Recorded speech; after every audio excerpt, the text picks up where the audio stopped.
you believe in team chemistry, and you believe that a person can give a team that kind of chemistry? My answer was yes, and that answer is much easier for me when I think of Ken Herring and the kinds of things he was able to do with our ball club, because he was the kind of person that brought chemistry to that team, to the teams. We had a fantastic record. I think while he was in his playing years, we won something like 87% of our games. We had pitching, we had catching, we had everything else, but we also had a kind of spirit in those years that I think probably transcended anything else that we did have. He also was on the cross-country team for 4 years as a competitor and was captain of that team as a senior. In JV basketball, he moved up to the varsity, and in his senior year was played guard on the team, and that was a team, the 1959 team, that qualified for the state tournament.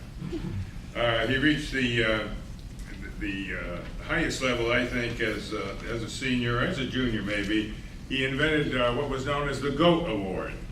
The GOAT Award, which he holds now. I presented it to him at the last class reunion we had, but he made a little card, and it had a picture of a goat on it, and this was the player of the day that did the stupidest thing on the field. It was only used in spring training, and spring training is kind of miserable. First of all, you're indoors, and then you're outdoors, and you know how the wind blows down through that valley, and the temperatures are around 20 degrees, so we needed something to cheer us up a little bit.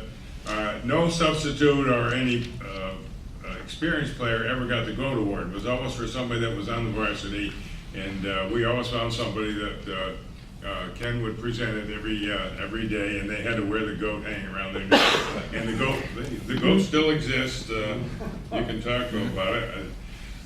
One of the things that we tried to stress was that even if you're not in the game, you have a job. You have a job watching the other team. You have a job when they're taking batting practice or fielding practice. How are the arms in the outfield? Things like that. You have a job when the game is actually going on. What's the other team trying to do, and what can we do to stop it? And more than any other of the many players I coached, that was the greatest of that was Ken Herring. He was the best bench jockey I ever had. But there's one story, and I know Ken hates to hear this one again, but I'm going to tell it anyway. We're playing Gilbert, and Ken is on the bench. He's in his sophomore year. He didn't start in that game. And we're playing Gilbert, and they got a guy on first base. It was in the first inning. There was a guy on first, and Ken's down at the end, and he's watching the coach on the other side, and he said, "Coach, I got the sign. They're going to steal." So I give the signal to the catcher. Catcher calls a pitch out. I look down, the guy doesn't move. He's still standing on first base. "Coach, I got it again. He's going this time." Well, pitch out, nothing happens. Guy stays there. Now, Herring doesn't take things like that very peacefully. He rushes out onto the ball field and screams, "You idiot! He gave you the sign twice and you didn't go." Didn't know what to do. The coach, who was a good friend of mine, but you know, when you're in the games, things don't always work that way, ran out, and the guy's still standing on first base. He yanked him by the back of the neck right off first base and put in a substitute. That turned that whole game around, because Gilbert had pretty good pitching in those days, and shortly we were ahead 9-0, I think, by the third inning or so, and they gave no more signs, and nobody stole in the entire game after that. Ken's record in the academically in high school was outstanding. He was a member of the National Honor Society. I think it's rewarding when you look at what some of these people have done on the baseball field, on the football field, on the basketball court, cross country, whatever the sport might be, and the kinds of things they did, and still were able to be outstanding academically, and still had success stories after they leave here. Each one of the individuals that I would congratulate today that have been inducted all did outstanding things after they left their years here at HRVHS. At the 1959 commencement, he was awarded the Sportsmanship Medal, which I think was really symbolic of the kinds of things that he did here at school. He graduated from RPI in 63 with a BS in civil engineering, and married his classmate Linda Walters, who is here today, in 1964. He worked for a while for a Slattery construction company and was charged of building a bridge across the Hudson River up in the Albany area, which was a remarkable assignment, I think, for somebody that was that young at the time. But the thing that really impressed me on the things that he did in that was putting up the first wall underneath the Twin Towers when they were built, the wall that would seal anything coming in from the Hudson into the lower part. And when what Ken told me, when the 9/11 occurred, that was the only part of the structure that remained after the disaster we had at that point. Going some other places after that, he eventually was back there when they started construction on the World Trade Center, the buildings that are going there now, and he was one of the supervisors of that as well. And you look at that, somebody tied up with the historical thing that happened to us, unfortunately, on 9/11, and then putting things back in place again. To me, that's really remarkable for somebody who is outstanding, and calling a guy an idiot from Gilbert, I suppose. He and his wife have done a lot of coaching. They coached at various levels, and right now they're working with a group that's really, I think, quite interesting. I have to check the name of it. It's called the Miracle Baseball League of Minnesota, Florida. And the Miracle Baseball League, if you look it up you can get it online. It's really impressive, and they're doing work with this, and it's for kids that may have mental problems or physical problems.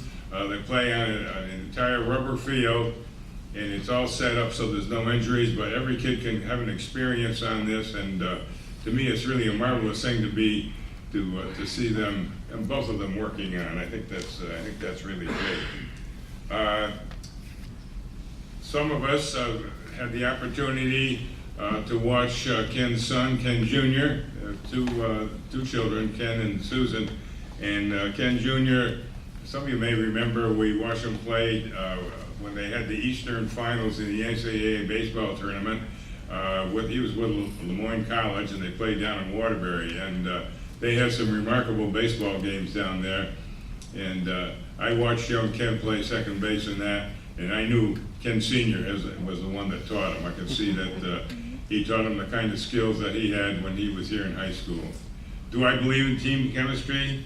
Yes, I do, and I believe in Ken Herring. Ken?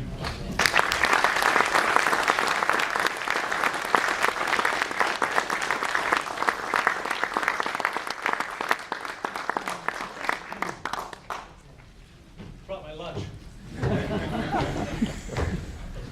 My time was already up. That's good. Congratulations. You're going to say something. Go ahead. You're going to run out with this.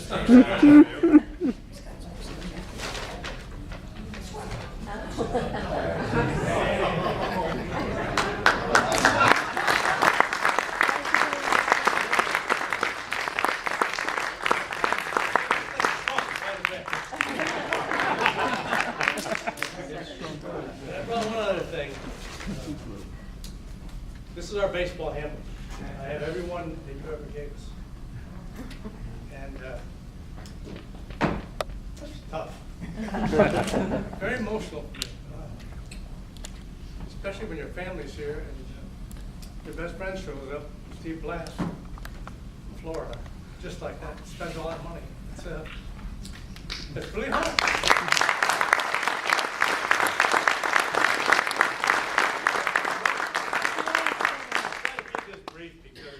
Everybody gets hungry. I already lost my notes, so that's. I just brought notes, so I wanted to make sure I didn't forget to thank anyone. First of all, Linda's a big baseball fan. She knows you from high school and everything, so she knows about signaling and steel signs and all this stuff. So her job right now is if I start to ramble, she's staring at me. I'd like to thank Jake and Michaela, my grandchildren, for being so patient here today. It's been a long time, and I'm so glad that you're both here. I really am. Talking about regional, Housatonic Valley Regional High School, not Hoosie, Housatonic. I mean, that's what we do. Played with Bing Irving, and I played with Tommy Atkins, Donnie's brother, and I remember Tommy and I used to play wiffle ball down in the Lakeville during the day, and Donnie was this big, and we made him chase the ball. Every time, it was his job. It's really an honor to be part of this community. I mean, this is home. The most important, most formative years of my life were 4 years here. I had great teachers, wonderful teachers. Nate mentioned them all, so I don't want to repeat them, but they gave us a background to go on in life. They pushed us. They made us better than we thought we could be. And here's where it's going to be tough. I had 3 dads. One biological, 2 coaches. You? And Coach Tonight. Thank you. Appreciate it. What great role models for kids. You know, they gave me the opportunity to do what I could do. And they made me believe in myself, like they made me better than I thought I could be. And he mentioned the World Trade Center. I was probably 26 years old, and I got sent down to the Trade Center to run a night shift. I'm 23 years old, I'm from Connecticut, New York City, my first job, and we're putting up this wall that's still standing. And I'm saying, how in the heck am I going to do this? I've got 85 union dock builders and iron workers and everything else, and here's my boss says, here they are. Get this done tonight, you know. So I worked on the 4 to 12, and I worked on the 12 to 8. But what I had to do was go back at night at home and remember what these guys taught me. You can do it. You can do it. You know, all the basic things I learned here, I had to call up through my life, and I'm so grateful for that. I'm blessed. Everything I have in these cards really revolves around this high school. And I'm blessed with a great family, and it all started here. And when I came home, drove around here, you know, nothing's changed. This is this is heaven. And I was truly, truly blessed to be part of this high school. And have role models and my teammates. You hit it, Donnie, you were talking about teammates. That's what it was all about. That's what I remember, is the teammates and the coaches and the teachers. And I thank you very much. It's the biggest honor I've had in my life, other than my family. I mean, you know, obviously they're the most important thing, but they weren't my family back then. But it all started here. And I'll be forever grateful for that. Thank you very much.